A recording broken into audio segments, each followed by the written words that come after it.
Olá, pessoal, boa noite. Enquanto o Facebook está chamando as pessoas aqui, eu sempre imagino quando o Facebook está indo para as casas, as pessoas batendo na porta, dizendo, olha, você está começando a live, né? Então vem cá, vamos dar uma olhada nessa live aí, né?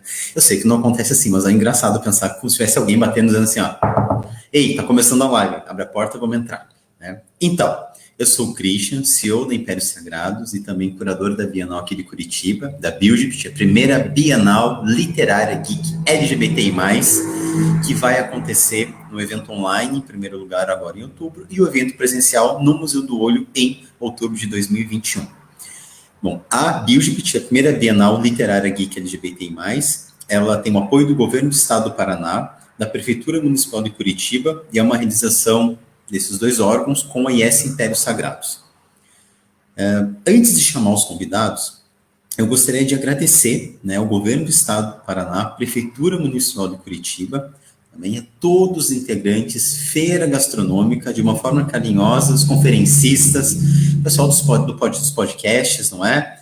E todo mundo que está aí se movimentando para fazer a Bienal. Na live de hoje, nós teremos o Dr. Rafael Osvaldo Machado Moura, promotor de justiça, Dr. Daniel Alves Pereira, defensor público. Então, Dr. Rafael do Ministério Público, Dr. Daniel da Defensoria Pública. E também a doutora Maria Fernanda Pacheco, que integra a comissão organizadora da Buildit. Como os agradecimentos não param, gostaria de dar um oi especial para todos os integrantes da comissão organizadora da Buildit, da imprensa e divulgação a Carmelise, a Jéssica, o João, o Gabriel, da criação artística a Monique, a Sabrina, Camila, o Doca Soares, a Tatiana Miller, das artes cênicas, o Matheus Carriel, do campeonato de esportes que a gente vai ter na Bienal, né, com a Light of Illusions, que é a primeira startup de esportes focada em LoL do país, o Didi Leão, o Matheus Nemitz, o executivo da Bienal, que é o Diego Flares, o Edson Pereira.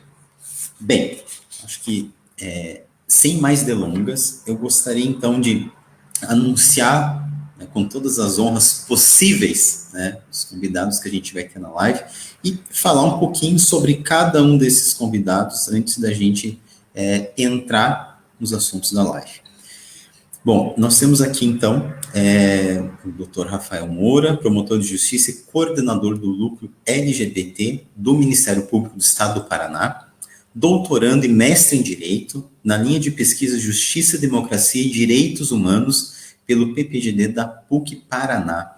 Bem-vindo, doutor Rafael. Boa noite, Christian. Obrigado pelo convite. Estou à disposição para conversarmos aí sobre a promoção dos direitos, né? A gente vai começar aquecendo, já. Bom, damos boas-vindas também ao Dr. Daniel Alves Pereira, defensor público do Estado do Paraná, formado em Direito pela URJ, pós-graduando em Política Pública pela UFRJ e graduando em Filosofia pela UFPR. Olha só, a minha formação inicial filosofia aí, olha que bacana, a prosa vai ser boa. Bem-vindo, Dr. Daniel. Olá, boa noite. É bom saber que você é formado em filosofia, então vai ter para falar para mim. Sim. Bom, Hannah Arendt é o amor da minha vida, né? É love of my life. Bom, bem-vinda também a doutora Maria Fernanda Pacheco, advogada, pós-graduada em Direito Administrativo, agente cultural jurídica da Impérios Sagrados, integrante da comissão organizadora da Buildit e secretária adjunta da Comissão de Diversidade Sexual e de Gênero da OAB Paraná. Bem-vinda, Maria Fernanda. Olá, obrigada. Boa noite, Christian. Boa noite, doutor Rafael. Doutor Daniel. E a todas e todos, e esse gatinho lindo aí também, querendo participar da live. Esse gato está sujeito a isso, desculpa. Imagina. Eu adoro. Gente, eu vou começar com uma provocação, né? Porque eu deixo o script e o roteiro para Maria Fernanda, e eu tenho uma provocação, né, para esses 3 convidados, que eu vou considerar a Maria Fernanda convidada, né? A doutora Maria Fernanda como convidada. Então, a discriminação por orientação sexual e identidade de gênero é considerada crime, sendo punida pela lei de racismo, né, desde 1989. prevê os crimes de discriminação, preconceito por raça, cor, etnia, religião e procedência nacional. Racismo é um crime inafiançável e imprescritível, segundo o texto constitucional, a ser punido de 1 a 5 anos de prisão, em alguns casos com multa. Bom, eu acredito que, para a gente começar a puxar para falar de direitos da população LGBTI+, né, e espraiar o assunto para a gente fazer uma boa prosa, eu gostaria de falar 3 frases, e gostaria que vocês comentassem essas 3 frases. Primeiro, eu sofri racismo branco. Segunda, fui discriminado por ser hétero. Terceira, políticas públicas para minorias são desperdício de dinheiro público. Agora eu deixo a bola, assim, né, para quem gostaria de convidar o Dr. Rafael para começar a prosa. Então, mais uma vez, muito obrigado, Christian. É um prazer aqui me unir a vocês, dividir aqui essa reunião, esse espaço de encontro com o Daniel, né, já parceiro de outras jornadas. E nós começamos bem, porque o Ministério Público sempre tem que começar no júri para depois a defensoria encerrar, fechar, cumprir o protocolo. Também o cumprimento aqui e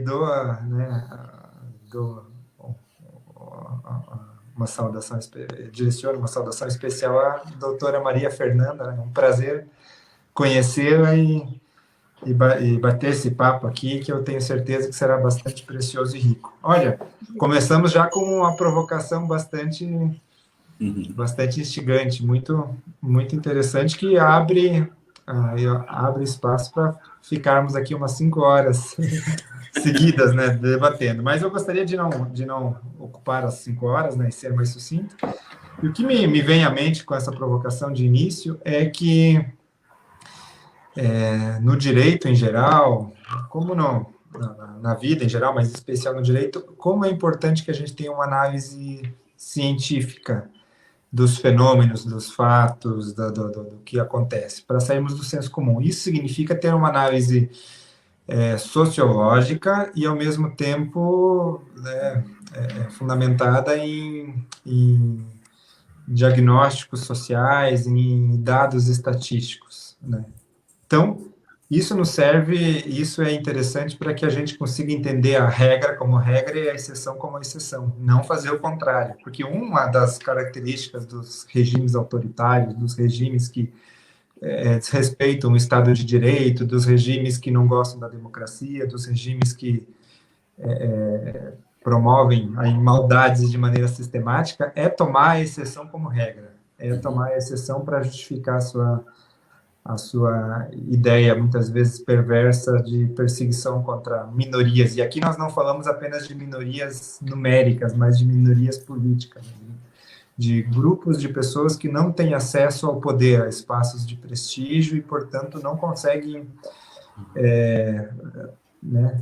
traçar os rumos do país, os rumos da sociedade. Portanto, não têm os seus interesses preservados. Então, agora não me recordo exatamente das 3 frases, mas veja, obviamente que uma pessoa pode sofrer uma discriminação, preconceito. Preconceito, nós falamos de uma ideia incorreta, né, de um estereótipo, de uma ideia que não corresponde à realidade, pela qual uma pessoa é maltratada, uma pessoa é tratada como alguém de segunda categoria, como alguém que não tem tanto valor. E discriminação ocorre quando essa ideia é levada a efeito, quando essa ideia é praticada, quando esse estereótipo, esse pressuposto é colocado em prática para prejudicar uma pessoa em função do que ela é, em função do grupo social ao qual ela pertence. Então, obviamente que uma pessoa branca, eventualmente, pode ser vítima de preconceito, pode ser maltratada por sua condição. Porém, uma pessoa branca, em função da história, em função do que a sociologia nos indica, em função dos dados todos sociais, se isso acontecer, isso será uma exceção. Isso não estará amparado no que a sociedade normalmente faz. Não existe um sistema consolidado para maltratar, para tratar com maior rigor, com maior desprestígio uma pessoa por ser branca. Não existe esse sistema, não existe um sistema de opressão, não existe uma história, né? Então, portanto, a regra é o contrário. A regra caminha no sentido contrário. A regra é que as pessoas brancas sejam consideradas mais bonitas, que elas tenham preferência durante uma seleção de emprego, que elas sejam consideradas mais inteligentes, né? E, portanto, que elas não sejam confundidas, entre aspas, com bandidos, né? Que na dúvida, o juiz, o policial, o promotor, ao olhar para essa pessoa branca, ele cria uma empatia com essa pessoa branca. Então, se ocorrer algum evento aí de preconceito ou discriminação contra uma pessoa em função de ela ser branca, isso, né, será algo totalmente excepcional. Então, nesse sentido, nós não podemos falar de racismo, porque o racismo, né, ele é algo sociológico e historicamente construído. Não é algo que vem de um indivíduo. Isso, a discriminação individual, aí, episódica, pontual, excepcional, pode acontecer, mas isso não é racismo. Racismo já é algo, quando nós falamos de racismo, falamos de algo sistemático, de algo, né, que já está incorporado no inconsciente coletivo, né, que é aquilo que é dito ao não se dizer nada. É aquilo que todos, né, compartilham, aquela ideia que todos compartilham de alguma maneira. Então, se excepcionalmente acontecer algo em sentido contrário, isso não significa que o racismo não existe. Então, é muito importante a gente ter essa compreensão para não cair nessas casquinhas de banana e nessas pegadinhas. Olha, eu sou homem e fui maltratado. Então, tudo bem, pode acontecer eventualmente, mas não existe um sistema que oprima os homens normalmente. Os dados mostram isso. Né? Mas os homens, como acontece, eu já ouvi dizer, morrem em número maior em homicídios, em crimes contra a vida do que as mulheres. É verdade, mas eles não morrem por serem homens, morrem por serem negros, por serem pobres, por morar em regiões periféricas, mas não por serem homens. Então, mais do que nunca é importantíssimo que a gente, né, tenha os olhos atentos à ciência, para não cometer esses equívocos. Né? Legal, obrigado, doutor Rafael. Doutor Daniel. Bem, eu não tenho muito para acrescentar em relação ao dito pelo Rafael, em relação às duas primeiras frases, que tratam basicamente de racismo, preconceito reverso, né? E essa é uma construção bem falaciosa, usada em diversos momentos argumentativos para diminuir causas legítimas, de lutas legítimas, né? Acho que o Rafael já explicou muito bem, já desfez muito bem essa falácia. As leis que protegem as pessoas, elas têm história, elas existem por um motivo. E as leis que protegem negros e não protegem brancos, que podem, como disse ele, pontualmente sofrer preconceito, elas existem porque existe uma história que fez com que elas fossem necessárias, que criou toda uma estrutura que fez com que elas fossem necessárias. Sobre a terceira frase que você disse, né, que fala que as minorias, gasto com minorias ou com políticas afirmativas de minorias gasto de dinheiro público. Para essa afirmação, assim, eu lanço uma pergunta, porque algumas vezes as perguntas elas são mais esclarecedoras do que as afirmações e que as respostas. Quando alguém chega e fala para você que tal coisa é um gasto desnecessário de dinheiro público, eu aconselho a todos vocês a perguntarem, é um gasto desnecessário para quem?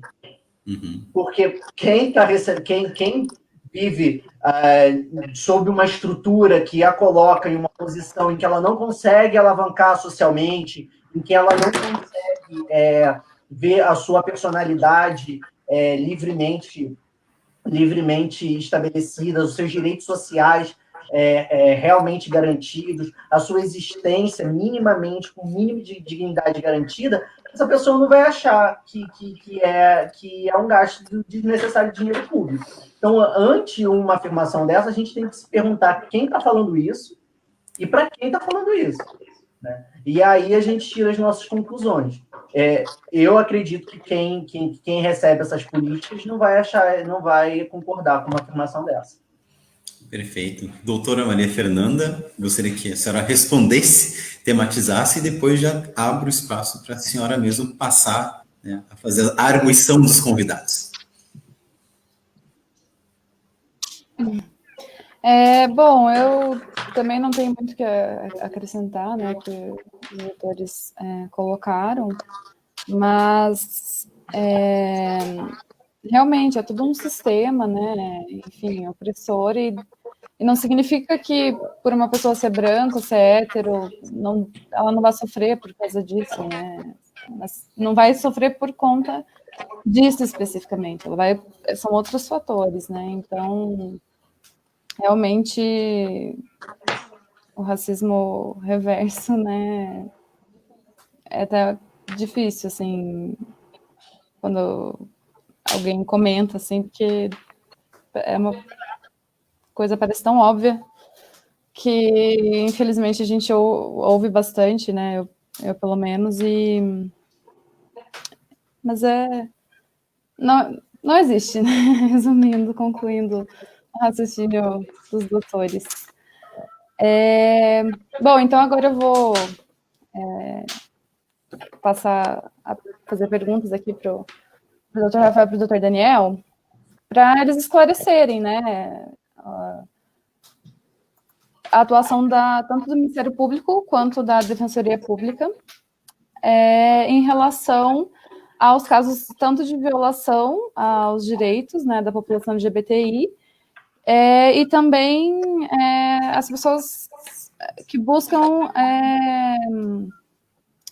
pelos direitos civis também.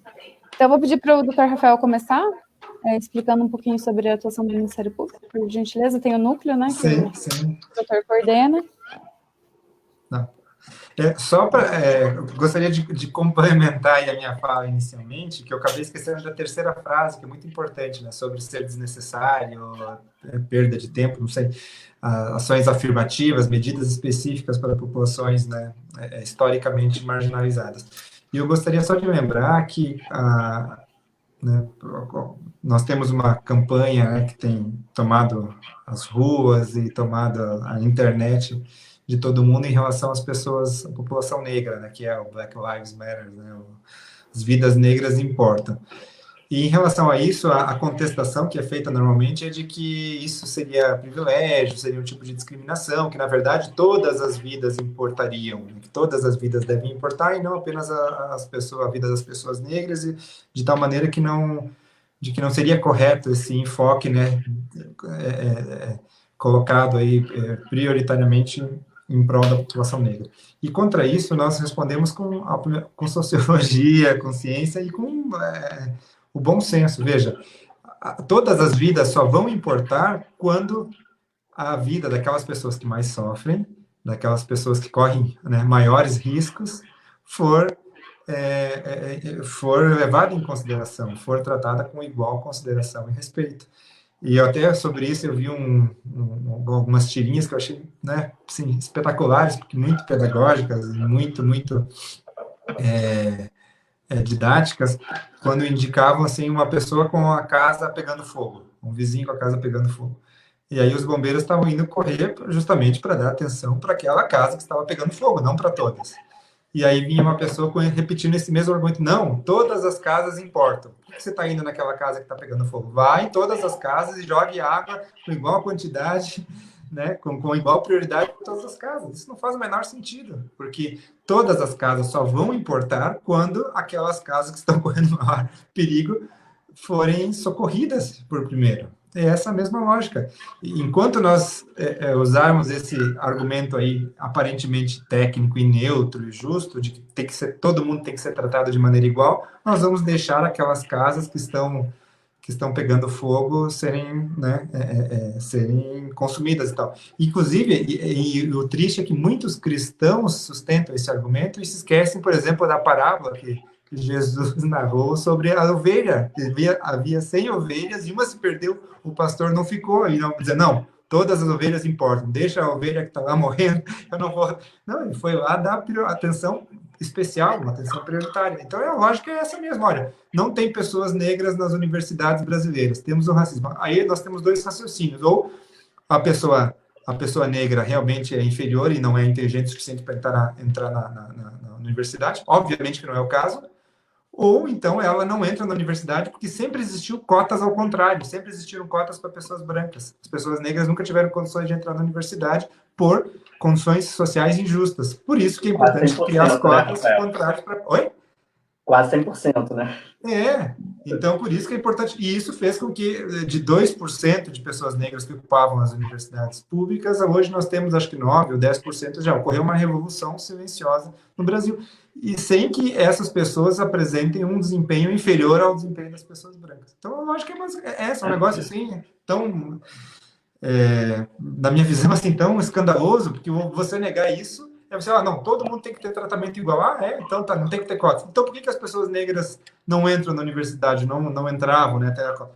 Então, é porque você deve achar que elas são inferiores. Não tem, logicamente, né, uma outra possibilidade de compreensão. Então, acho que é mais ou menos essa, e vale para qualquer condição de vulnerabilidade. Todo mundo que, por algum motivo, sofre e tem a vida, né, vive uma vida de desvantagem, por algum motivo, ela tem que ter uma ação de reparação, tem que ter uma medida positiva para igualar um pouco as condições. Feita essa introdução, agora chegando ao Ministério Público do Paraná, eu sou promotor de justiça, trabalho atualmente no Centro de Apoio Operacional das Promotorias de Proteção, as Promotorias de Justiça de Proteção aos Direitos Humanos, né, para simplificar o CAOP dos Direitos Humanos, né, o Centro de Direitos Humanos do Ministério Público, e ali nós trabalhamos com diversos eixos e atuamos em diversas áreas. Uma delas é a proteção dos direitos da população LGBTI+. E nesse núcleo, nós não temos função de execução, propriamente dita, né? A gente não investiga, a gente não entra com as ações, nós não temos atribuições para fazer isso, mas nós fazemos essa ponte, essa interlocução com a sociedade civil, com os movimentos sociais, com o poder público, com as universidades, sempre na perspectiva de receber as demandas da sociedade civil, interagir, ouvir e entender o que há de mais avançado em relação a cada um desses temas, para que o Ministério Público melhore a sua atuação. E nós temos por função conversar com os promotores de justiça. Então, nós fazemos essa mediação entre a sociedade com os promotores de todo o Estado, e nós acabamos enviando sugestões de atuação para os colegas enviamos orientações, dialogamos, os auxiliamos, né, nas diversas possibilidades de atuação do Ministério Público, né. Quando nós falamos de Ministério Público, nós falamos dos promotores e promotoras de justiça, em primeiro grau, procuradores e procuradores de justiça em segundo grau, que são aqueles agentes, aquelas pessoas, aqueles profissionais do direito, né, formados em direito, que têm basicamente duas atribuições: uma criminal. O Ministério Público é responsável por exercer a persecução penal, né, por investigar os crimes, ajudar a monitorar as investigações feitas pela polícia, de receber essas investigações e processar, né, acusar, iniciar os processos criminais, sustentar as acusações, né, pedindo as condenações e tal. No âmbito criminal. Então, o Ministério Público é o titular da ação penal, é o responsável por acusar em nome do Estado, né, inclusive em casos, né, dos crimes contra a vida nos tribunais do júri e tal, mas também em outros crimes que não vão para a júri, né, que são julgados por um juiz, né, né, individual, assim, um juiz único. Fora isso, o Ministério Público também tem atribuições, né, na defesa dos interesses coletivos, dos direitos sociais e dos direitos individuais indisponíveis. Direitos individuais indisponíveis são aqueles direitos que são tão importantes que nem mesmo o seu titular, nem mesmo a pessoa que teve o seu direito violado pode dispor, pode dizer que não quer que aquele direito seja preservado, né? Então, o Ministério Público tem todas essas funções, então, tanto na área criminal quanto na área civil. Na área civil, o Ministério Público se aproxima muito até da Defensoria. O Ministério Público tem a função de intervir nos processos, de apresentar pareceres e de identificar ilegalidades, de identificar violações de direitos para buscar a correção delas. Aí, tanto em relação ao poder público, com ajuizamento de ações de improbidade administrativa para buscar penalizar algum agente público que tenha violado algum princípio da administração pública, como também ele pode ajuizar uma ação civil pública, que é uma ação para buscar reparação de danos, né, coletivos. Pode também o Ministério Público buscar resolver, sem entrar na justiça, com um acordo, com o envio de uma recomendação, de uma advertência, para que determinadas pessoas que estão agindo com ilegalidades alterem o seu comportamento. Então, tem muitas ações que o Ministério Público pode desenvolver e, basicamente, para resumir mesmo, o Ministério Público, os agentes do Ministério Público, eles podem interferir em qualquer questão pública. Sempre quando tiver alguma demanda, alguma questão pública que envolva algum descumprimento de lei, o Ministério Público pode interferir. E em relação, agora mais para finalizar, aos direitos da população LGBTI+, o Ministério Público ele tem, né, também inúmeras possibilidades de atuação, mas eu destaco aqui o cumprimento da decisão do Supremo Tribunal Federal de criminalizar a LGBTfobia. Então, basicamente, o Ministério Público, o Supremo Tribunal Federal, que é a corte máxima do Brasil, é o órgão judicial mais importante do Brasil. Depois dele, não cabem recursos, né, para outra instância, é a última instância, o grau mais importante da justiça brasileira. O plenário, que é a junção, a reunião de todos os ministros, todos os juízes do Supremo Tribunal Federal, decidiu que a lei de racismo, a lei de combate ao racismo, a lei dos crimes raciais, a lei 7.716 de 1989, se aplica para a proteção da população LGBTI+. Ou seja, preconceito e a discriminação, a prática de preconceito ou discriminação em função da orientação sexual ou em função da identidade ou expressão de gênero, né, esse preconceito ele é considerado criminoso. Ele pode resultar aí numa abertura de um inquérito policial, numa investigação e, por último, numa condenação criminal contra os seus autores. E isso, tanto em relação à difusão de ideias preconceituosas ou da discriminação, de um tratamento injustificadamente desigual e desvantajoso a uma pessoa LGBTI+, em função dessa condição, como também isso faz criar um direito à população LGBTI+, de não ser injuriada, de não ser ofendida em função, né, de ser uma pessoa LGBTI+. E quando isso ocorrer, o autor do crime ele pode responder criminalmente, né, com, né, chances de ser condenado por esse fato, o que não ocorria até 2018, como também ele pode ele pode ser condenado ao pagamento de uma indenização civil por danos morais, tanto contra a pessoa que foi atingida individualmente, quanto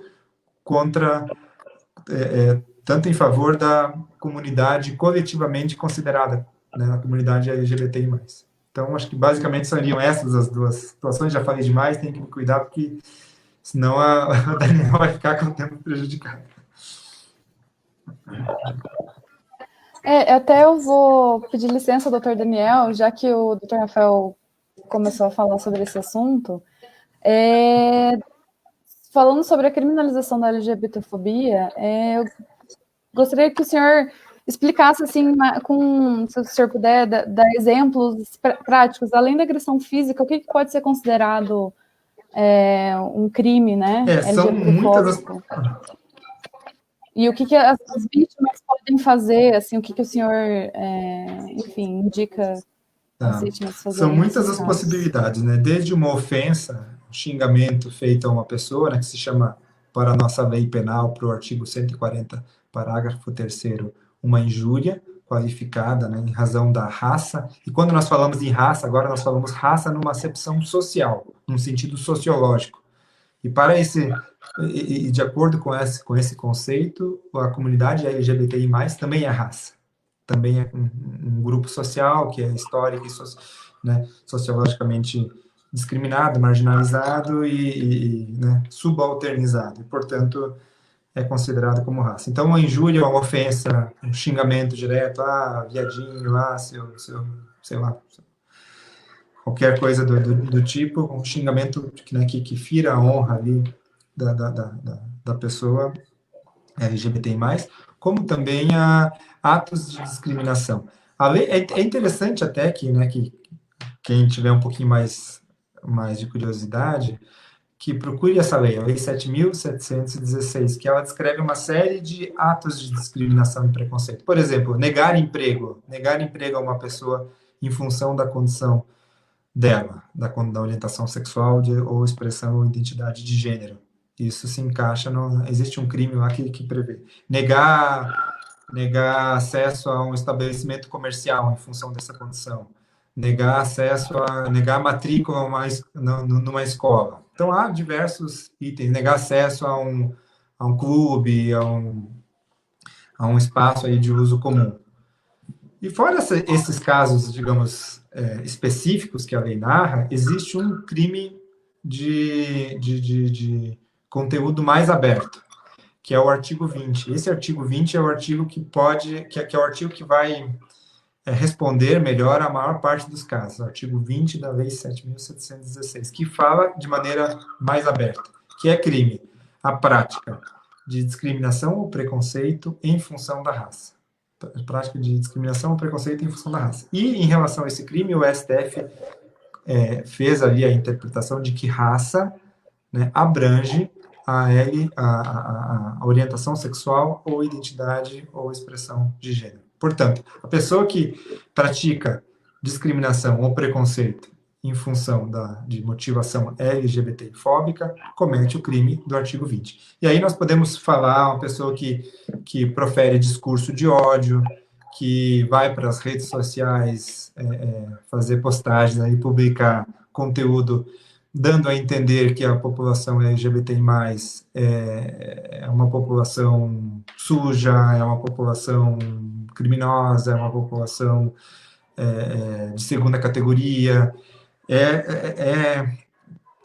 se encaixa também nesse crime o discurso que diz que essas pessoas devem ser alvo de violência, que elas não podem ser tratadas com igual consideração e respeito, que elas são nojentas, que elas são pessoas de segunda classe. Portanto, o que está criminalizado é o discurso de ódio, que é o discurso que incita a violência, mesmo de uma pessoa que não tenha, né, praticado nenhuma violência contra a população LGBTI+, mas ela incita a violência, ela faz com que uma outra pessoa, né, termine o serviço. Como também o discurso que nega a população LGBTI+, a sua dignidade.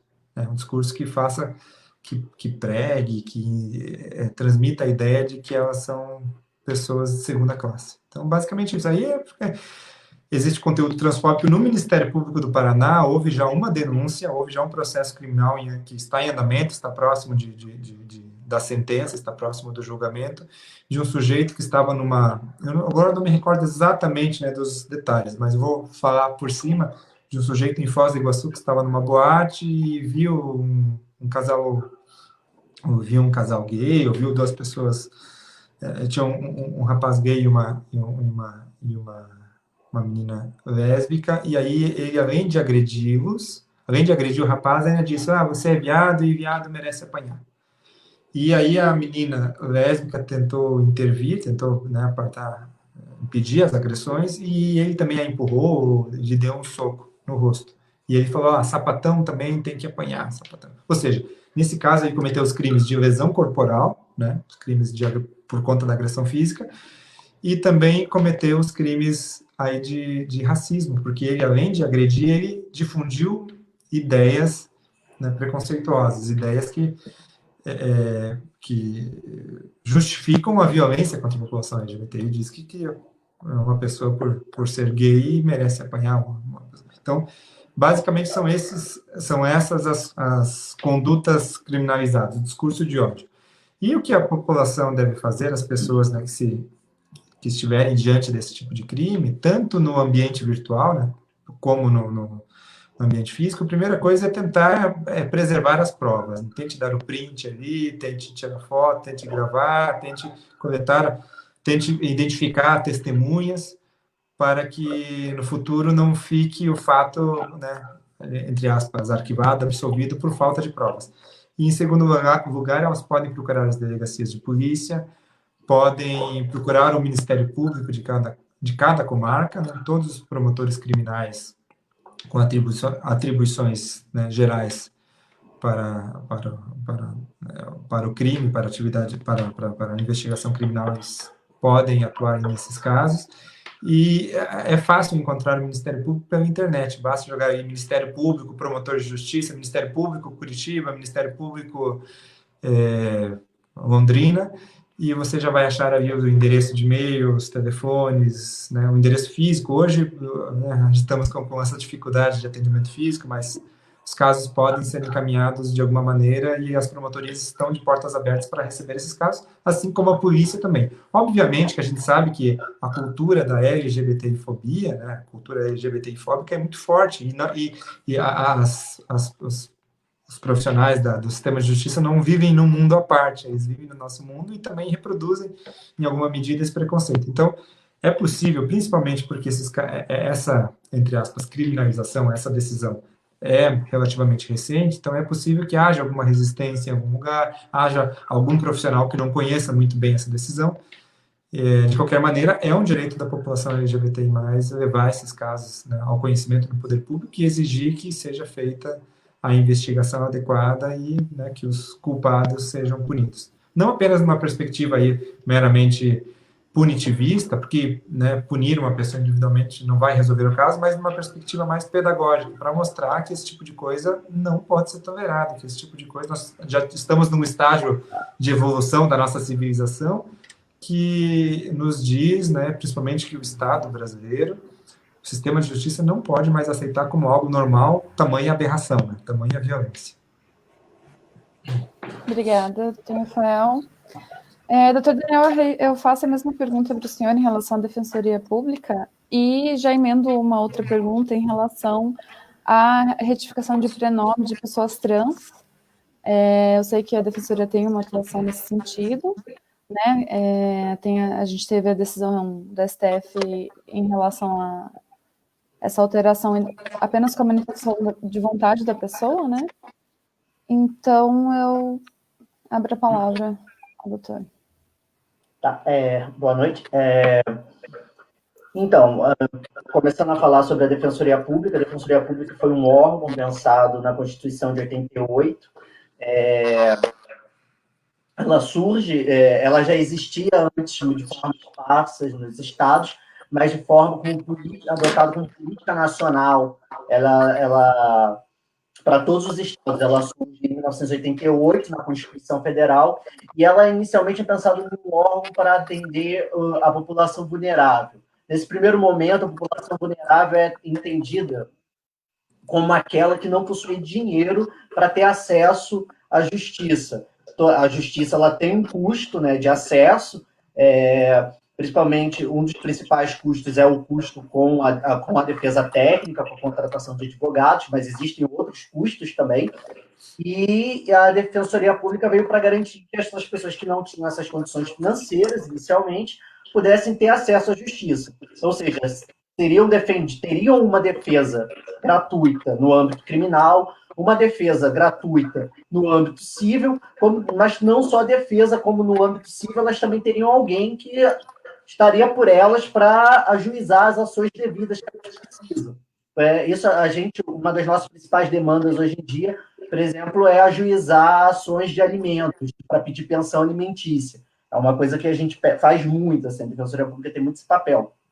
Mas essa ideia dos vulneráveis, do grupo de vulneráveis, ela se alargou com o tempo, e hoje a gente compreende que a Defensoria Pública ela é um órgão responsável pela defesa jurídica em todos os âmbitos, coletivo, individual, em todas as esferas, primeira, segunda, terceira, de todos os grupos que são vulneráveis. E aí a gente pode pensar em todos os tipos de vulnerabilidade, não só a econômica. Com essa nova leitura, a Defensoria Pública tornou-se uma espécie de defensora dos grupos socialmente atacados, e aí engloba crianças e adolescentes que são vulneráveis pela sua condição em si, né, que são C que são em formação ainda, e por isso vulneráveis em si mesmo, os idosos, a população das mulheres, a população negra e a população LGBT. Então, mesmo em situações em que existem pessoas nesses grupos em que elas possuem condição financeira, elas ainda assim podem encontrar abrigo na defesa dos seus direitos pela Defensoria Pública. Na área criminal, a gente atua em uma diametralmente oposto ao Ministério Público, né? Aí, nesse ponto, é onde os nossos dois órgãos, o meu e do Rafael, mais se distanciam. O Ministério Público, como ele explicou, faz parte da investigação dos crimes e da oferecimento da acusação e da percepção da pena, e o meu órgão faz parte da defesa no processo criminal, que garante a dialética dentro do processo penal, né, para que todos os lados sejam ouvidos de forma igualitária. Então, em relação à população LGBT, na questão criminal, a gente atua na outra ponta. Eu atuo, por exemplo, eu atuei, agora eu não atuo mais, mas eu atuei muito tempo na casa de custódia de São José dos Pinhais, que é a casa de detenção aqui que recebe a população LGBT do Estado, a população LGBT do Estado que é condenada. Lá você vê que é uma população que tem todas as vulnerabilidades da população LGBT, que a gente já conhece, né, muito sofrida, principalmente da população trans, que é vedado toda a forma de trabalho para ela, que elas são empurradas para prostituição e para criminalidade, elas acabam sendo criminalizadas, sendo penalizadas, e quando presas, têm todos os seus direitos violados, direitos da sua personalidade, seu cabelo é cortado, não são tratadas pelo seu nome, não são tratadas pela sua identidade, e são colocadas em celas em que a própria integridade física delas corre riscos. Se você pegar no Brasil e no estado do Paraná, você vai ver como essa população dentro das cadeias sofre risco de morte, estupro. Então, lá em São José dos Pinhais, elas tinham, essa população tinha uma área separada para elas, e eu fazia o atendimento delas lá. Então, essa é a parte em que a Defensoria Pública na área criminal atua mais com a população LGBT. No cível, a Defensoria Pública começa a não se afastar muito do Ministério Público, e na área coletiva, aí a mistura é total, são dois trabalhos complementares mesmo. Na questão coletiva, como o Rafael falou, como a gente tem essa questão, a gente tem essa atribuição da defesa das populações que são vulneráveis, a gente,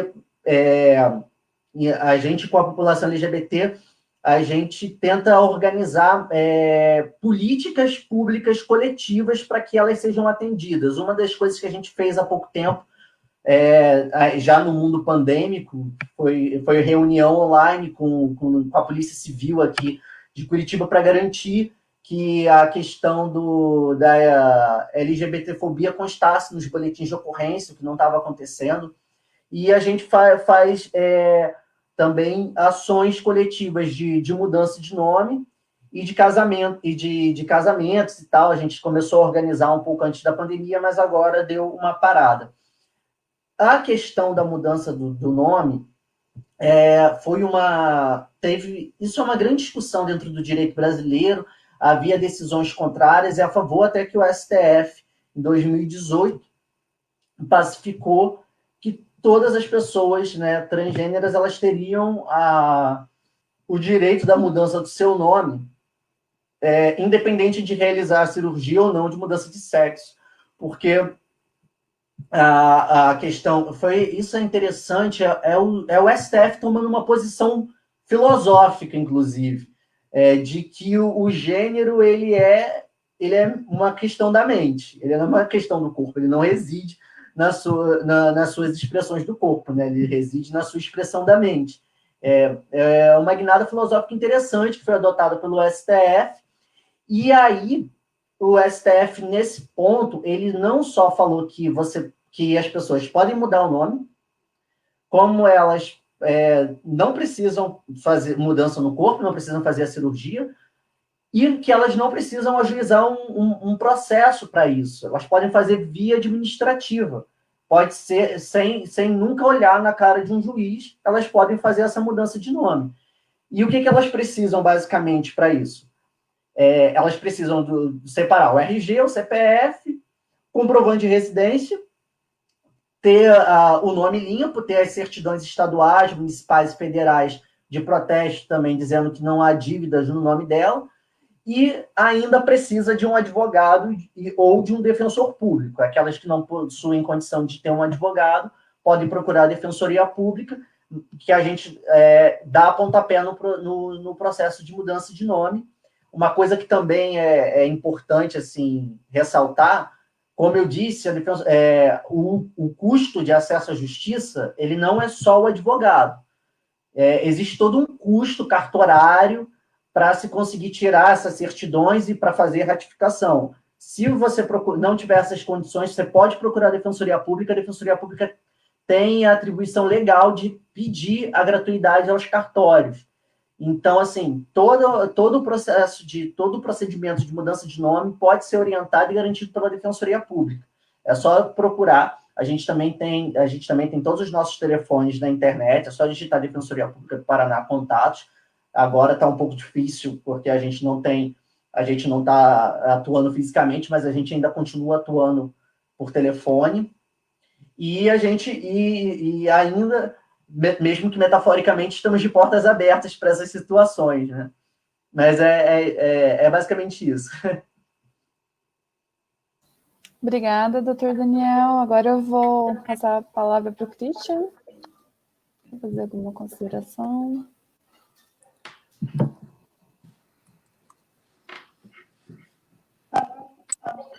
Tá mudo, tá fazendo libras, assim, aqui, o pessoal que está vendo a gente, né, tá fazendo libras aqui.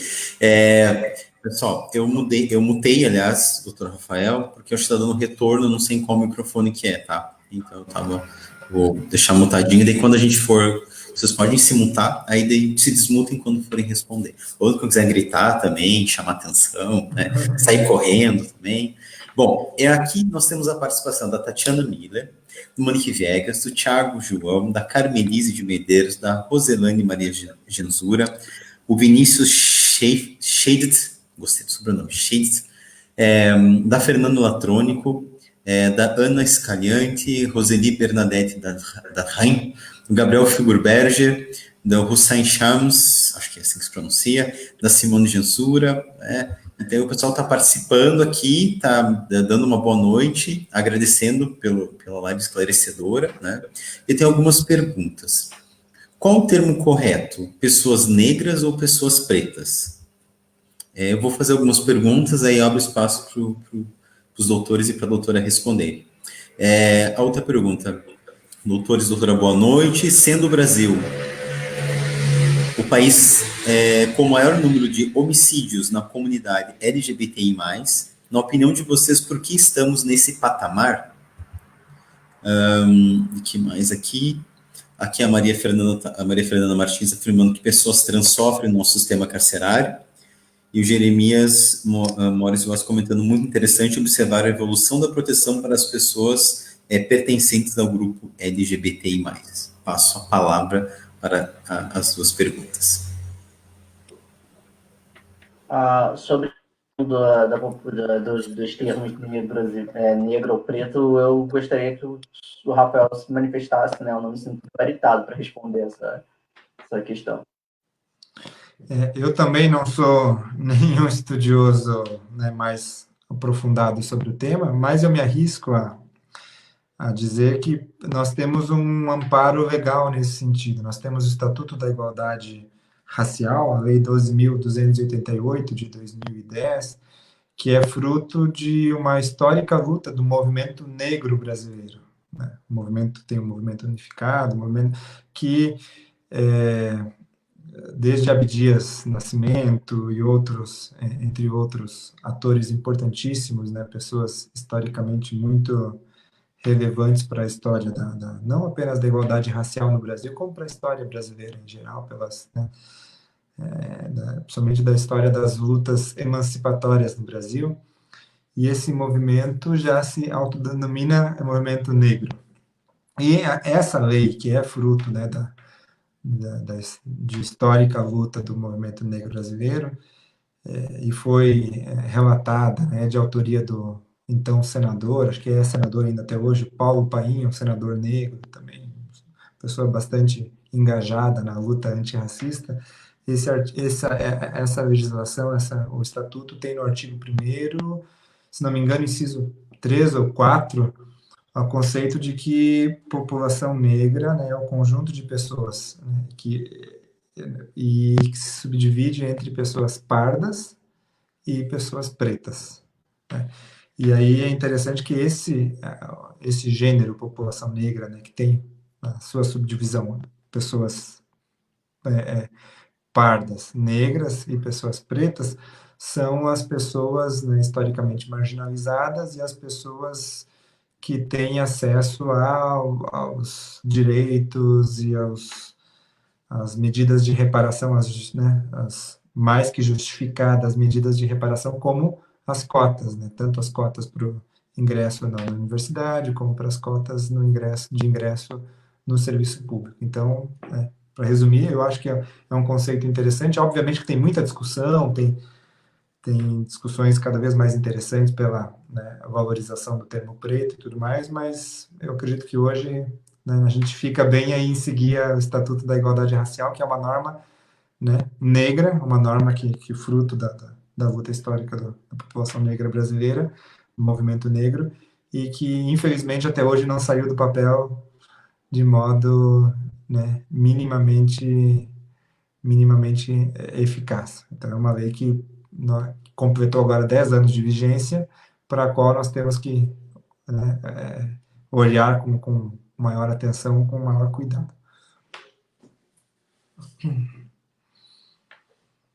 Não sei se o Daniel quer voltar a responder, eu também não me recordo das outras. Eu não tenho muito para... Nesse tema eu tenho mais a ouvir tenho mais dúvidas do que respostas, mais para ouvir do que falar. Sobre a pessoa que falou sobre que não fez uma pergunta, né, fez uma afirmação falando que a população trans sofre na cadeia. Esse é um trabalho que eu tenho muito orgulho de ter feito por bastante tempo. Eu fiz uma live só sobre isso, aí fazer agora propaganda da minha live. Eu fiz uma live só sobre esse tema, que é a da população LGBT no cárcere. Ela está no Instagram, está salvo no Instagram, no perfil que é o Coletivo Defensores LGBTQI. Mas esse coletivo, o coletivo, o O do coletivo é um X, e o Defensores, na verdade, o Defensores, esse E é um X. Aí eu não sei ler muito bem isso, mas é Coletives Defensores LGBTQI. Aí no Instagram, aí tá lá salvo. Eu falei 1 hora só sobre isso, sobre a questão da população LGBTI no cárcere. É realmente um assunto que me move, me comove bastante. Eu acho que é muito importante a gente saber do que se passa lá dentro. É importante saber de todo mundo. Acho que todo mundo precisa saber o que acontece nos nossos cárceres, nos nossos calabouços, né? Mas para eles e para essa população em especial. Acho bem importante a gente ter consciência do que acontece. Eu vou fazer o pessoal está mandando alguns comentários aqui. O Jeremias Moraes Louço está mandando assim, uma pena que em pleno 2020 ainda tenhamos que especificar cores de seres humanos, pessoas negras ou pessoas pretas. Para mim, pessoal, seres humanos e singularmente importantes, como cada um dos que respiram. Eu vou me permitir responder, dizer, eu também acho, adoraria, eu comentava um pouco antes da live, não é? Eu vou me permitir ser um pouco mais ferino, Jeremias, né? E aí eu assumo a responsabilidade pelo que eu falar, em nome de toda a comissão organizadora, que se a gente vivesse no mundo da Disney, seria ótimo. Nós seríamos, né? Cada um com seu príncipe, sua princesa, sem discriminação, sem violência, não é? Não temos nenhum tipo de problema, tá tudo lindo. Mas nós não vivemos assim. Até nós não vivemos assim, tanto que Se a gente entender que a nossa cor de pele, no meu caso branca, não dificultou o meu acesso à educação, trabalho e cultura, acho que é um excelente começo para a gente tematizar racismo. Da mesma forma que entender que a minha identidade ou expressão de gênero, né, ela para quem, no caso, se diz heteronormativo, ou cisgênero, enfim, não dificultou o acesso à educação, trabalho e cultura. Acho que é um começo para a gente tematizar também as questões de LGBTfobia. De entender que tudo isso que a gente chama de, seja do racismo ou de LGBTfobia, se nós vivêssemos no mundo, não é, ideal, nós não precisaríamos nem de leis. Seria incrível. Todo mundo faria as coisas, seria uma sociedade justa, igualitária, mas não vivemos. Portanto, ao meu ponto de vista, e aqui eu assumo em posição da comissão organizadora e de todo o Império Sagrados como um todo, não é? É que nós precisamos expor a discriminação, expor tudo que vem acontecendo para que nós tenhamos mudanças. E, portanto, o trabalho do Ministério Público e da Defensoria Pública para garantir que as pessoas negras, as pessoas LGBTI+, todas as minorias, elas tenham acesso, sim, à sua defesa, que elas tenham acesso, sim, àquilo que é primordial, que é serem representadas dentro de um Estado de Direito. Passo a palavra para a doutora Maria Fernanda. Bom, eu vou fazer uma provocação até. Eu acho que existem pessoas muito qualificadas para falar sobre o tema, né? Se é preto ou negro, então eu faço uma provocação aí para a gente, como Bienal, fazer uma live justamente para abordar essas questões, né, com quem realmente pode falar sobre o assunto, e aí a gente esclarecer essas dúvidas, enfim, assim como a gente está fazendo aqui com relação acho que perdeu, a gente conversou sobre chamar a Marli, da Direitos Humanos, aqui da Prefeitura, mas ela está de licença, já está encaminhado, senhora. A gente tem também a Comissão de Igualdade Racial da OAB também, né, que a gente pode convidar pessoas, enfim, acho que essa é a melhor resposta que eu posso dar nesse momento. Se eu puder fazer um adendo, assim, algumas vezes, eu não presumo má vontade, má fé de ninguém, algumas vezes a gente pensa, tem um pensamento até um tanto ingênuo de achar que é triste e a gente tem que falar das questões de cor e tudo mais, né? Como o Rafael falou, toda a vida importa e tal, e acha que o seu discurso está bonito em relação a isso. E, assim, o que a gente precisa saber é que os nossos sentimentos e a nossa ingenuidade ela não pode ser instrumentalizada. Por mais que a gente deseje um mundo melhor, um mundo igual, um mundo onde não tivesse essas diferenciações, a gente precisa saber que essas diferenciações existem, e não foram as pessoas negras que iniciaram ela, não foram as pessoas LGBTs que iniciaram elas e que utilizam elas para opressão. Então, é por isso que até hoje a gente fala da cor das pessoas, é por isso que hoje a gente fala da orientação sexual das pessoas, ou se elas são cis ou se elas são trans, porque em algum momento as pessoas héteros, elas fizeram essa divisão. Em algum momento as pessoas cis fizeram essa divisão, em algum momento as pessoas brancas fizeram essa divisão e utilizaram essa divisão contra os outros grupos, de forma a oprimi-los de maneira sistemática. Então, a gente falar que não vai falar sobre isso, que a gente não tem que dizer sobre isso, que é triste falar sobre isso, a gente acaba caindo em uma história em que a gente apaga os problemas que de fato existem. Então, a gente precisa falar sobre isso, a gente precisa falar sobre as questões de cor, a gente precisa falar sobre as questões de sexualidade, a gente precisa falar sobre as questões de misoginia, porque essas são chagas dentro da nossa sociedade que só vão ser superadas quando a gente enfrentar elas de forma aberta, dizer que elas existem e que elas precisam ser superadas. Posso me manifestar em relação a esse item? Eu acho que eu volto ao meu exemplo das casas. Seria muito bom que a gente, né, não precisasse falar de da casa X, da casa Y, porque todas as casas estão boas, todas estão seguras, sem risco, nenhuma delas está pegando fogo, nenhuma delas está prestes a desmoronar. Agora, se nós temos uma casa pegando fogo, a gente tem que falar que aquela casa é diferente, que aquela casa demanda uma atenção especial, demanda prioridade nos cuidados. Depois que ela for atendida prioritariamente e ela estiver estando ela numa situação de igualdade, né, material, mas igualdade concreta com as demais casas, aí nós podemos falar, poderemos encher os pulmões para falar, né,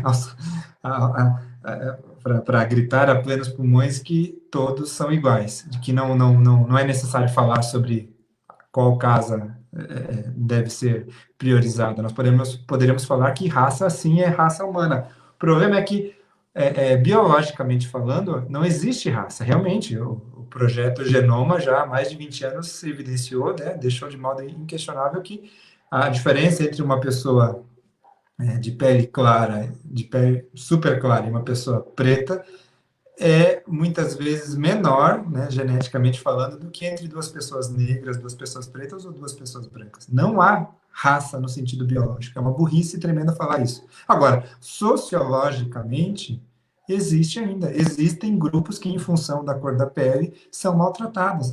Existem pessoas os dados do IBGE, do IPEA, mostram que as pessoas negras ganham uma remuneração inferior, mesmo exercendo funções de igual equivalência, mesmo com o mesmo grau de escolaridade. Há pesquisas que mostram que a mulher negra é a pessoa que tem a menor renda. Em primeiro lugar está o homem branco, em segundo lugar está a mulher branca, em terceiro o homem negro e, por último, a mulher negra. Como, então, que nós vamos fechar os olhos e desconsiderar isso?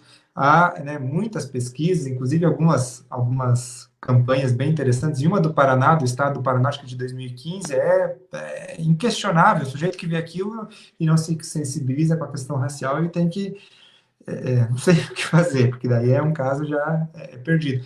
Que mostra aí numa entrevista de RH, né, mostram ali profissionais que trabalham na seleção de empregados de RH, que estavam com uma câmera escondida, e era mostrada ali fotos de pessoas negras e pessoas brancas em iguais condições, com a mesma roupa e tudo mais. E essas pessoas interpretavam que a pessoa negra estava correndo porque estava fugindo da polícia, enquanto que a pessoa branca estava praticando cúpera. A pessoa negra a mulher negra era empregada doméstica, a mulher branca era uma dona de casa que estava no fim de semana cuidando dessa... Então, assim, existe ainda, infelizmente, a raça é algo válido, é algo que prejudica as pessoas, é algo que faz com que determinadas pessoas sejam seguidas no mercado, que determinadas pessoas recebam um tratamento mais rigoroso, faz com que as mulheres negras recebam quantidades menores de anestesia durante operações cirúrgicas, inclusive durante o parto. Imagina o grau de violência que a raça ainda faz gerar. Então, eu concordo com não sei, eu esqueci o nome da pessoa que comentou, quando ela disse que seria muito bom que nós estivéssemos, né, num mundo em que todos fossem iguais e que não fosse necessário falar de raça, mas no mundo atual ainda é necessário. Eu gostaria muito de um mundo em que ainda não fosse necessária a quimioterapia, que não fosse mais necessária a quimioterapia, mas enquanto tiver a porcaria do tumor, ainda é necessário, né? Então, a gente tem que fazer essas diferenciações, porque o mundo concreto, o mundo real, já faz essas diferenciações e maltrata as pessoas. Então, sobre o discurso da neutralidade, em que todos são iguais, é que se praticou a escravidão, né? Os países que os Estados Unidos foi escravocrata com os princípios aí de direitos humanos, direitos fundamentais, dizendo que todos são iguais perante a lei. A França fazia isso, o Brasil fez isso. Então, a violência sem a menor reparação executou isso. Eu até convido, até vou ver se eu abro aqui rapidamente, para vocês verem como que o discurso eugenista, o discurso racista, se fundamentou nessa neutralidade, nessa necessidade de não mencionar as diferenças. Eu vou até procurar aqui o hino da República Brasileira, né, que a abolição da escravatura foi feita em 1888, sem nenhuma reparação, sem considerar minimamente os interesses das pessoas, né, que estavam sendo escravizadas, da população negra. E aí houve a abolição, né, sem menor emancipação, né, concreta, social, econômica. E um ano depois disso, se cantava no Brasil, né, o poder público, o poder brasileiro na República, e um ano depois, você imagina a situação das pessoas negras um ano depois da abolição do jeito que foi feito. Eles cantavam assim no trecho do hino: nós nem cremos que escravos outrora tenha havido em tão nobre país. Um ano depois. Olha o que é a política do esquecimento. Olha o que é a política de tratar todo mundo igual, de não se mencionar raça, de não mencionar. Isso se faz por quê? Para perpetuar a desigualdade. Se tem uma pessoa se dando bem e outra se dando mal, é bom para que a pessoa que está se dando bem, que não se fale disso.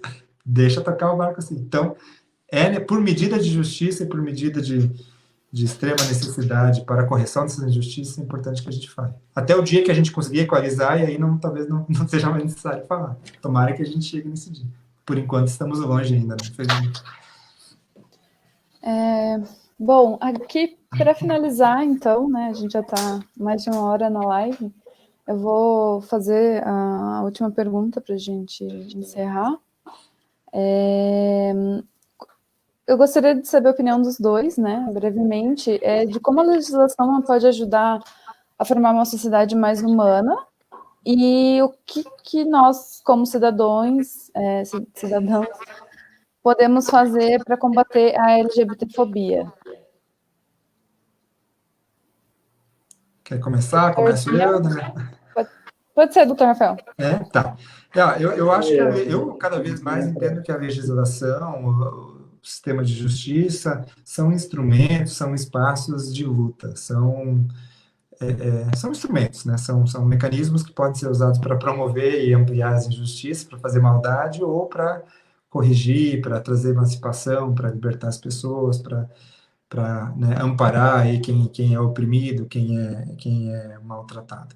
Então, nós temos essas duas possibilidades, e eu acho que para que a legislação, para que o sistema de justiça, né, concorra, né, caminhe para o lado correto, é importante uma mudança cultural. É muito importante a conscientização, a sensibilização, é importante a pressão, né, a pressão para que as instituições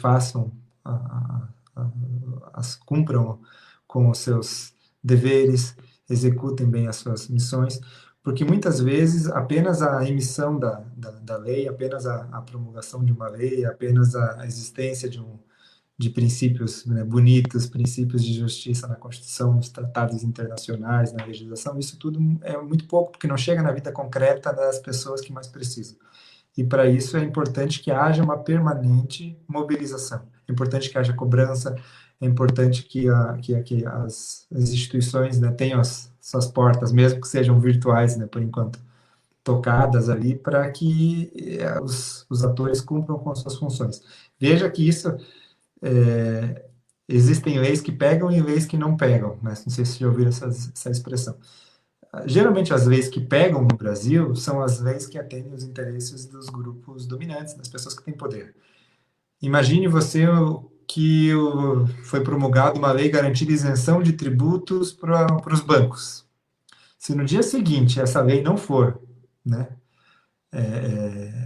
amplamente cumprida, se ela não for minuciosamente cumprida, no dia seguinte os melhores advogados do Brasil estarão batendo as portas do Judiciário Brasileiro, do Supremo Tribunal Federal, haverá lobby, haverá pressão, haverá indignação, porque o Brasil tem que sair desse estado de ilegalidade. O direito dessas corporações tem que ser cumprido e vai ser cumprido.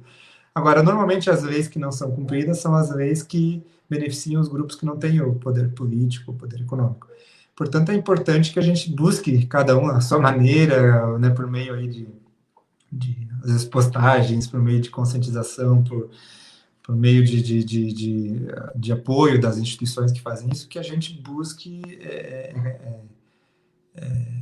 né, contrabalancear essa situação, fazendo com que as boas leis que a duras penas foram conquistadas, elas saiam do papel e sejam cumpridas, né, que as instituições sejam demandadas. Então, acho que é um trabalho, não existe mágica, não existe atalho, mas é um trabalho ao mesmo tempo, eu não sei direito o que nasce primeiro, se é o ovo ou a galinha, né? Porque se é qual que é a causa e qual que é o efeito. A gente tem que mudar as instituições para as instituições ajudar a transformação cultural, a transformação de mentes e corações, né, em prol da justiça, e ao mesmo tempo a transformação cultural também opera um efeito muito forte sobre as instituições. Quem está por trás das instituições são pessoas, e as pessoas, elas respondem a pressões, respondem a demandas, respondem a abaixo-assinado, a postagens. Então, é importante que a gente esteja, obviamente, não para fazer linchamentos, não para promover injustiça, porque, acima de tudo, né, principalmente em casos criminais, tem que existir as provas, tem que existir o devido processo legal, todo mundo tem que ter direito à defesa, as instituições também não podem responder aos anseios, às vezes, populares, porque muitas vezes o anseio popular está do lado errado, né? Muitas vezes o senso comum promove injustiças pesadíssimas, mas em relação a essas causas conceituais, a fazer com que os interesses, no nosso caso de hoje, da população LGBTI+, sejam observados, é importante que haja essa luta contínua, que se transforme a justiça em um espaço de luta e que a gente aproveite bem esses espaços que estão funcionando, né? Nós estamos vivendo um tempo de retrocessos, né? Assombrosos, assustadores, mas ainda temos, né, nas instituições uma capacidade de resiliência, né, democrática e de defesa dos direitos humanos, e é importante que a gente amplie, dê suporte e utilize bem esses espaços. Por exemplo, esse espaço do Ministério Público, né, o Centro de Apoio de Defesa da População LGBTI, que é um espaço institucional, um espaço oficial do Ministério Público do Paraná, as promotorias de justiça, a Defensoria Pública, né? Gente como o doutor Daniel. Então, todas essas estruturas, né, de poder têm que ser observada, fiscalizada e utilizada, né? Usem e abusem, acho que desses espaços que nós temos, para que eles não se fechem, para que não se ampliem os retrocessos, né? Acho que essa acho que é a mensagem que podemos passar para que a defesa e a luta pelos direitos não cessem. Eu vou, antes do doutor Daniel falar, eu tenho umas perguntas para o doutor Daniel, que o público está mandando aqui, eu vou, né, vou colocar as perguntas, e é para o doutor, direcionando ao senhor, doutor Daniel, assim, qual o caminho para as pessoas trans terem, que elas tenham acesso a tratamentos públicos? Eu acredito que o pessoal está se referindo aqui, o Claudinei está se referindo aqui, talvez, a questão de mudança de sexo, provavelmente, né? Obrigado a todos, a Vera, Romeiro, a todos pelas discussões, tempo, esclarecimento, precisamos cada vez mais que esses assuntos sejam abordados. Acho que é a primeira vez que você está olhando a gente aqui na Bienal, né, Vera? Vai nas mídias da IES, no YouTube, no Instagram, Sinal de Fumaça, enfim, né, Terreiro, Roda de Samba, veja Impérios Sagrados lá, que você vai encontrar bastante lives sobre muitos temas que a gente já tem abordado. Com certeza tem muitos temas ainda pela frente, mas a gente está se esforçando, sim, para trazer um mix, pensa numa Cuba, sabe, assim, que bate bebida, né, para todo mundo agradar gregos e troianos, não é? Outra pergunta aqui, ao fazer o acolhimento numa unidade de saúde, ainda consta marcar X para identificar raça. Fico na dúvida, muitas vezes, está lá negra, amarela, branca ou parda. Pergunta para o doutor Daniel, mais uma. Na sua visão, quantas questões de raça e classe social transpassam as lutas, acho que é quando as questões de raça e classe social transpassam as lutas da população LGBTI+. O Jeremias perfeito, é triste enxergarmos que ainda a discriminação, ele está falando que existe e gera tanto sofrimento. Tem a Tatiana Miller, está dando perfeito, a Monique Vegas perfeito. Qual é a pergunta? Você falou que na sua visão, quando as questões de raça e classe social transpassam as lutas da população LGBTI+. Tá, obrigado. O Jeremias teve que deixar o evento, né? Que pena que você foi, Jeremias, estava sendo bacana. Jeremias, obrigado pela manifestação, Christian, ótimo ponto de vista, muito obrigado, né? Estou falando aqui por 30 e poucas pessoas da comissão e da IES, né? Então, um pessoal que acredito que confia no meu tato para essas questões. Natália Gulim, doutor Daniel também. Como lidar com situações de preconceito em procedimentos médicos? Por exemplo, existem ginecologistas que não fazem o exame pré-câncer em mulheres lésbicas. É uma denúncia, Natália, entra em contato com a defensoria, a doutora vai responder, mas assim, me pegou. Me dá o nome desse cidadão que eu vou atrás, para denunciar ele, é claro, né? Que mais? Aprendendo demais com vocês hoje, obrigado pelo tempo dedicado, por tanto esclarecimento. A Fernanda Latano falando que são as mulheres que mais sofrem durante o parto, né? Doutor Daniel aqui também. Quando se fala em LGBTfobia, também falamos de racismo. Será que a discussão de racismo arrasta a discriminação LGBT? LGBTs são similares? Bom, era isso. Agora é isso, gente. Bastante perguntinhas aí. Obrigado, Roselene, também, pelas colocações. E Nancy, obrigado também. Vou passar a palavra para o doutor Daniel já e digo que a realização da própria Bienal, uma Bienal que tem 3 temas, não é? Literário, a literatura que é tão desvalorizada nesse país, né? A população geek, /nerd, que ainda sofre bullying, e a população LGBTI. Se este evento não significa um marco, além de na história, mas um ato de resistência cultural e de educação, já não sei mais o que significa. Portanto, compartilhe o evento, curtam o evento, manda para todo mundo, né? Para a mãe, para o pai, para Deus, para o Papa, para o irmão dele, bota o sinal de fumaça, né? Bota o evento na Bienal, assim, ó, na boca do povo. Passo a palavra para o doutor Daniel. Vou tentar responder todas e da forma mais concisa. Sobre a questão da saúde da população trans, o governo, a Constituição Federal garante atendimento gratuito, universal ao sistema de saúde para todo mundo, inclusive, obviamente, para a população trans, e as questões de tratamento hormonal e mudança de sexo são considerados tratamentos de saúde a serem garantidos pelo SUS. Então, aqueles que não tiverem condições de arcar com o tratamento hormonal e com a cirurgia de mudança de alteração de sexo, ela tem o direito de conseguir isso pelo SUS. Se isso for obstado na esfera administrativa, ou seja, se você chegar no posto de saúde e falar, não vamos iniciar o tratamento hormonal, que é o que geralmente acontece, porque é um tratamento muito específico, nem toda a rede oferece e tal. Então, pode-se procurar quem tem condições, o advogado particular, contratar um advogado particular, processar o Estado, para que o Estado seja obrigado a garantir esse tratamento hormonal, e quem não tem condições para um advogado pode procurar a Defensoria Pública ajuiza essa ação para que garanta o tratamento hormonal.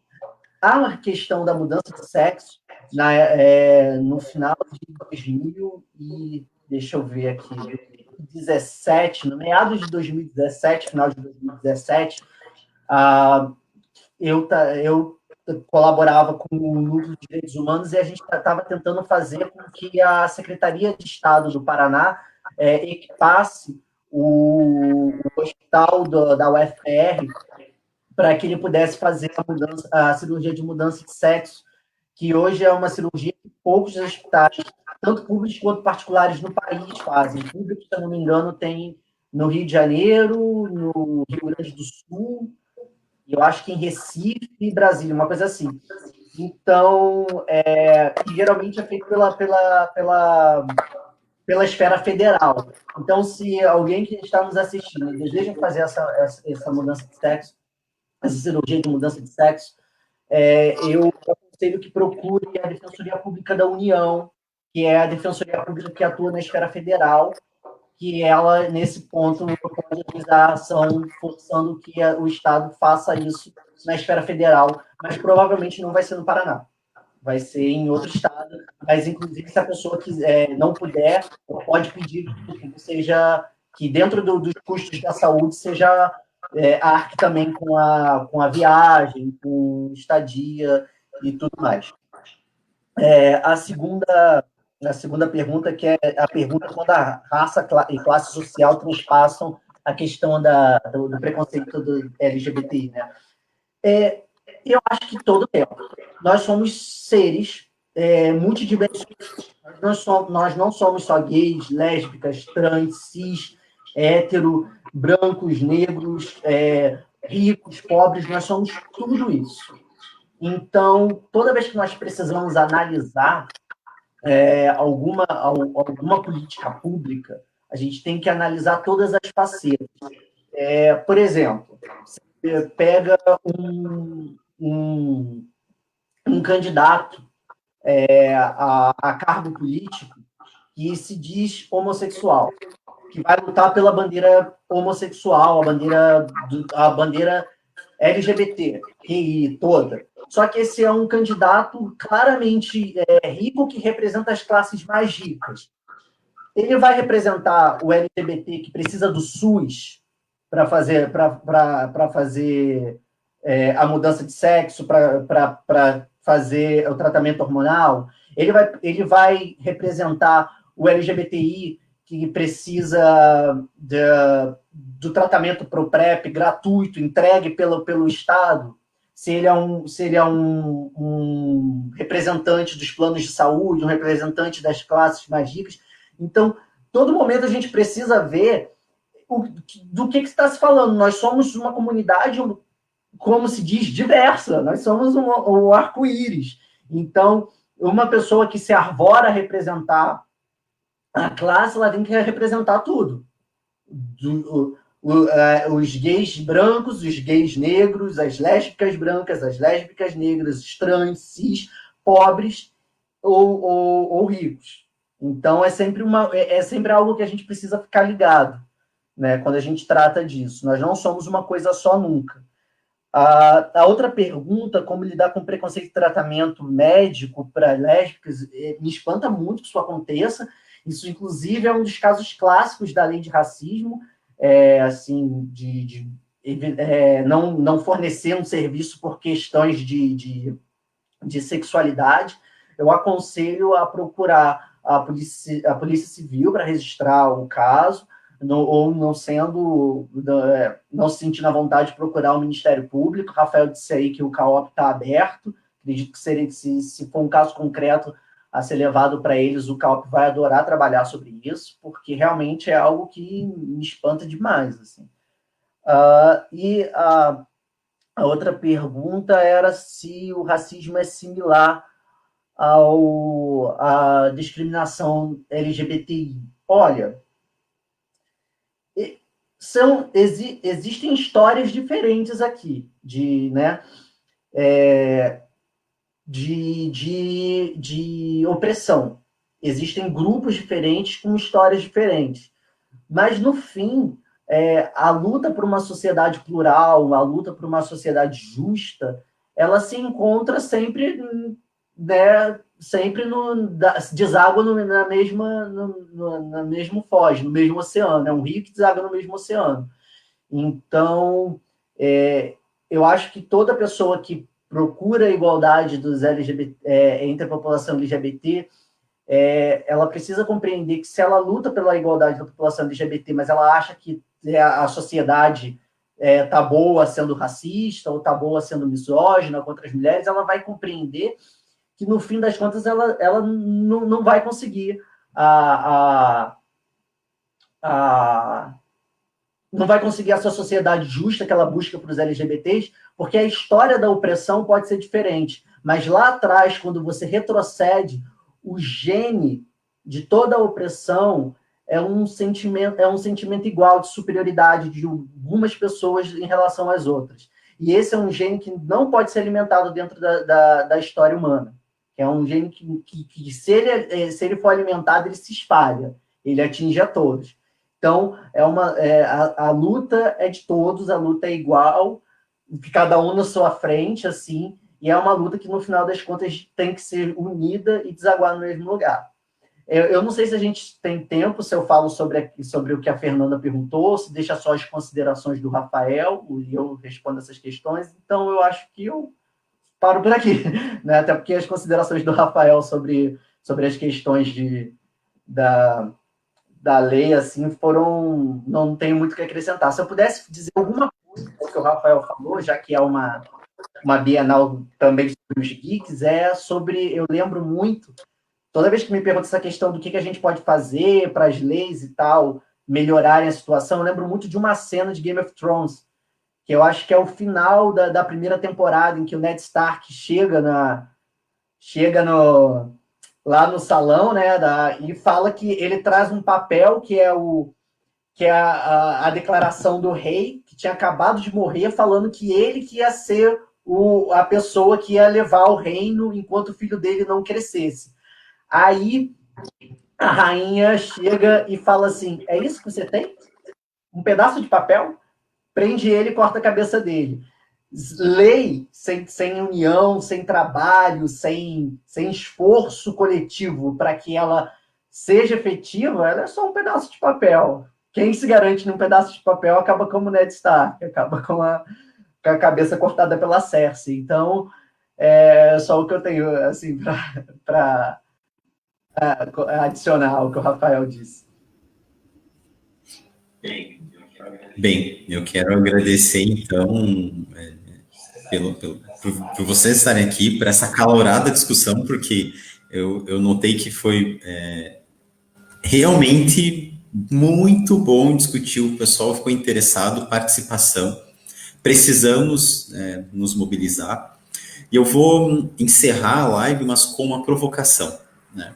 Uma grande provocação a todos vocês aqui, todo mundo que está assistindo, né? De que eu tenho a convicção e a certeza de que se eu não tivesse essa aparência branca, normativa, né, eu não teria sido tão bem recebido em todos os espaços como eu fui recebido. Se eu não tivesse a aparência que eu tenho, e no sentido, inclusive, de uma certa forma, mascarar os meus gostos e preferências, a minha identidade, a minha expressão de gênero, enfim, eu não teria sido tão bem recebido e a própria Bienal não estaria acontecendo assim. Porque eu duvido muito que uma pessoa trans, por exemplo, uma pessoa travesti, ela consiga ter os acessos que eu tive e eu tenho. Primeiro, por ter nascido branco. Segundo, por disfarçar e mascarar as minhas preferências. No meu caso, algo natural hoje, pela minha personalidade. Mas porque não ofende e não, de alguma forma, faz com que as pessoas fiquem incomodadas com a minha presença, não é?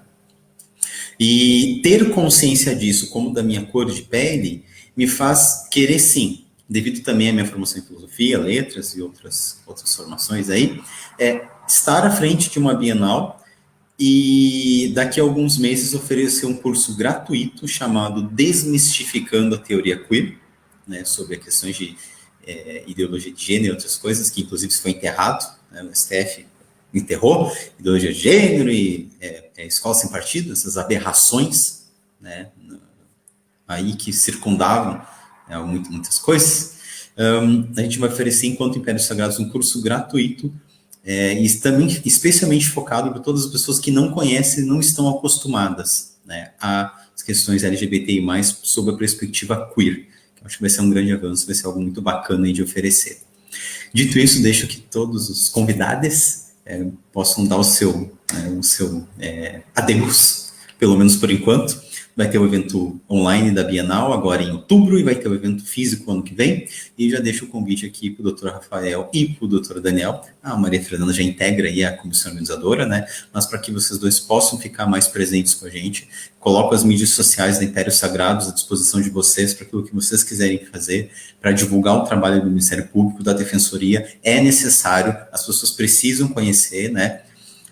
E vem outra cutucada, vou cutucar. Até para que não vejam todas as pessoas formadas em direito, né, como se fossem deuses, porque não são. São pessoas como todo mundo, né, que comem, né, que dormem, acredito eu, né, a não ser que sejam vampiros, acho que não, né, mas que são pessoas acessíveis, que estão ali para lidar justamente com aquilo que é principal, com o público, né. E dito isso, passo a palavra para vocês todos fazerem encerramento. Obrigado a todos. Só peço que só continue aqui ainda para a gente poder finalizar a live ali depois no botãozinho. Bom, eu agradeço a presença de vocês, do pessoal que está comentando, fazendo perguntas. Obrigada. E é isso. Eu vou chamar o Dr. Daniel para finalizar e logo em seguida o Dr. Eu agradeço o convite. Uma coisa que você disse, Christian, é verdade, eu acho esse evento é um evento importante. Como nós falamos, a lei sem a união das pessoas para que ela realmente influencie a sociedade, ela não exige nada. Então, eu acho que espaços como esse, em que as pessoas congregam as ideias, em que elas reafirmam que a sua existência ela não é piada, ela não é pecado, ela não é crime, são super importantes para que nós possamos fazer com que essa história, que é uma história de luta, de muita luta, em que muita gente morreu, e que não é uma história acabada, ela não retroceda, muito pelo contrário, ela siga adiante. Então, agradeço o convite e estou à disposição para outras. E pretendo, quando tiver o evento físico, pretendo vê-los. Eu também agradeço muito ao convite aí do Christian, foi um prazer me unir a vocês, né, passar esses minutos aí de ricos, né, de debates, de aprendizado, de troca de experiências, de pontos de vista, muito bom, muito bom. Agradeço a Maria Fernanda, Daniel, aí já parceiro de Rejude e de outros debates, teremos certamente outros, né, sempre muito bom aprender com você. E para finalizar, eu gostaria só de reforçar a ideia de que eu acho que, eu não sei qual que é a condição de vulnerabilidade que se destaca mais ou menos, qual que causa maior sofrimento, qual que atinge mais as pessoas ou menos, mas eu acho que a compreensão das pessoas que defendem direitos humanos tem que ser a mesma no sentido de defendê-los de maneira global. Não é possível você ser anti-LGBTI-fobia e ser racista, não é possível você ser antirracista e ser LGBTI-fóbico, não é possível você ser antirracista e ser uma pessoa preconceituosa em relação à classe, não é possível você ser aporofóbico, aquele que tem preconceito contra a pessoa pobre, não é possível ser uma pessoa contra a homofobia e operar com preconceito de gênero, né? Tratar as mulheres de maneira desigual. Então, acho que é importante a gente ter essa compreensão global de que tudo, na verdade, é uma luta, né, deságua para uma luta contra o direito da força e pela força do direito. Porque se a gente não compreender assim, não levar em consideração cada uma dessas lutas, cada uma dessas dificuldades, a gente, em alguma medida, estará se rendendo à lei do mais forte, porque tudo, na verdade, se resume à lei do mais forte. A ideia, eu acho que, de justiça é tratar todos com igual respeito e consideração, independentemente do seu poder. Então, obrigado aí pelo convite e fico à disposição. Obrigado a todo mundo que se manteve até agora. Foi uma live que, olha, foi de 18, não baixou de 18, foi a 30 pessoas, assim, assistindo, muitos comentários. Acho que isso mostra também que há necessidade de trazer cada vez mais para o espaço público, político, essas discussões que são importantíssimas, né, e que perpassam e permeiam todos nós, seja nas pessoas que ainda falam assim, né, nossa, eu adoro para quem as pessoas que são gays, eu gosto de pessoas assim, isso é preconceito velado, ponto, isso é preconceito velado. Além de questões de racismo, não é, de certas frases ou palavras, enfim, é preciso discutir, é preciso falar. E a Bilgipt, a primeira Bienal Literária Geek LGBTI+, vem para trazer e para inovar, sim, para falar da questão de empreendedorismo, para falar das questões voltadas para o mundo de esportes, da literatura, né, e convidar todos vocês para que compartilhem o evento da Bilgipt lá no Facebook, curtam as mídias da IES, para que a gente possa multiplicar cada vez mais essas discussões. Muito obrigado, uma ótima noite em nome da comissão organizadora da Bienal de todo Impérios Sagrados e até a próxima live.